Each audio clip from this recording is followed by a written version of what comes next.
dirions-nous donc? Demeurerions-nous dans le péché afin que la grâce abonde? Loin de là.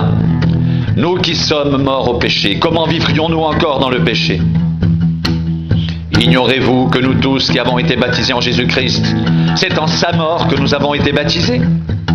Nous avons donc été ensevelis avec lui par le baptême en sa mort, afin que, comme Christ est ressuscité des morts par la gloire du Père, de même, nous aussi nous marchions en nouveauté de vie.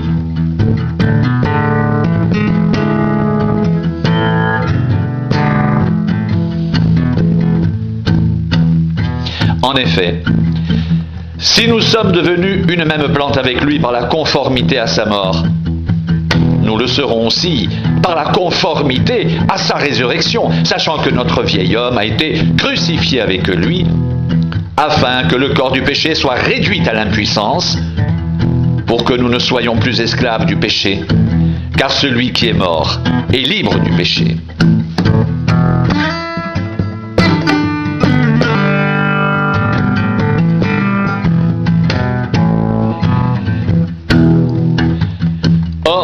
Si nous sommes morts avec Christ, nous croyons que nous vivrons aussi avec lui, sachant que Christ, ressuscité des morts, ne meurt plus.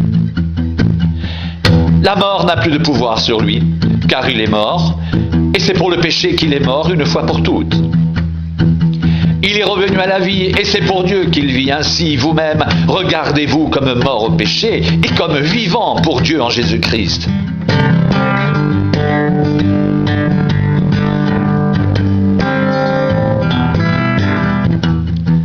Que le péché ne règne donc point dans vos corps mortels, et n'obéissez pas à ses convoitises.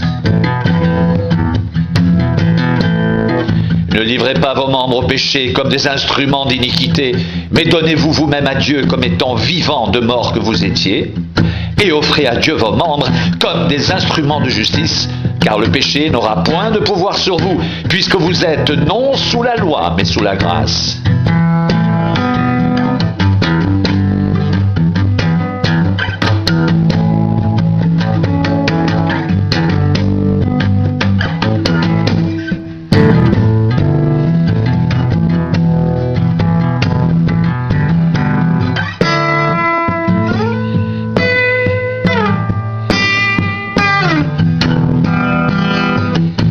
Quoi donc?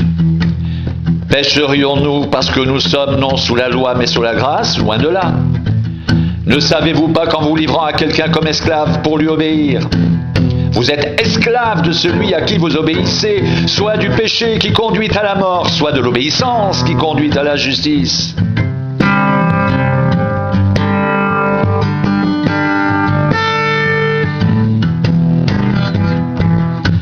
Mais grâce soit rendue à Dieu, de ce que, après avoir été esclave du péché, vous avez obéi de cœur à la règle de doctrine dans laquelle vous avez été instruits. Ayant été affranchis du péché, vous êtes devenus esclaves de la justice.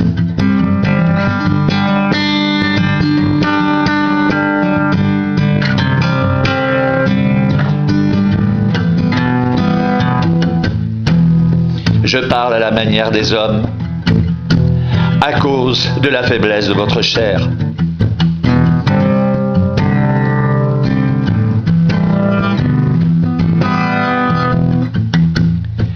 De même donc que vous avez livré vos membres comme esclaves à l'impureté et à l'iniquité pour arriver à l'iniquité.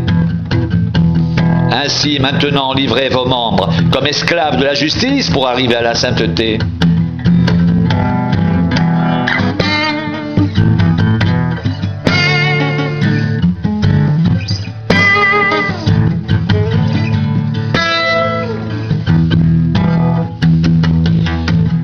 Car lorsque vous étiez esclaves du péché, vous étiez libres à l'égard de la justice.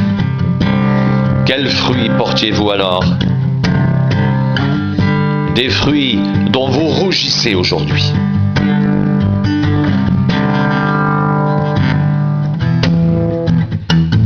Car la fin de ces choses, c'est la mort.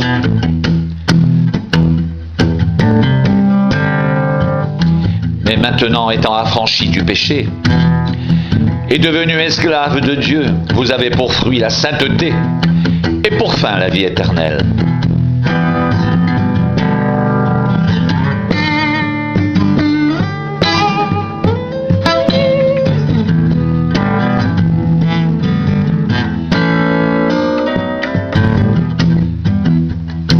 Car le salaire du péché, c'est la mort.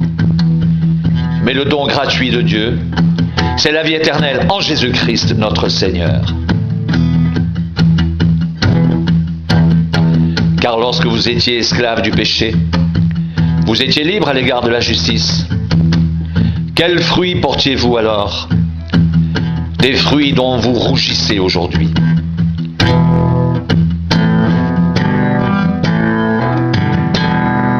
Car la fin de ces choses, c'est la mort. Mais maintenant, étant affranchi du péché et devenu esclave de Dieu, vous avez pour fruit la sainteté et pour fin la vie éternelle. Car le salaire du péché, c'est la mort. Mais le don gratuit de Dieu, c'est la vie éternelle en Jésus-Christ, notre Seigneur.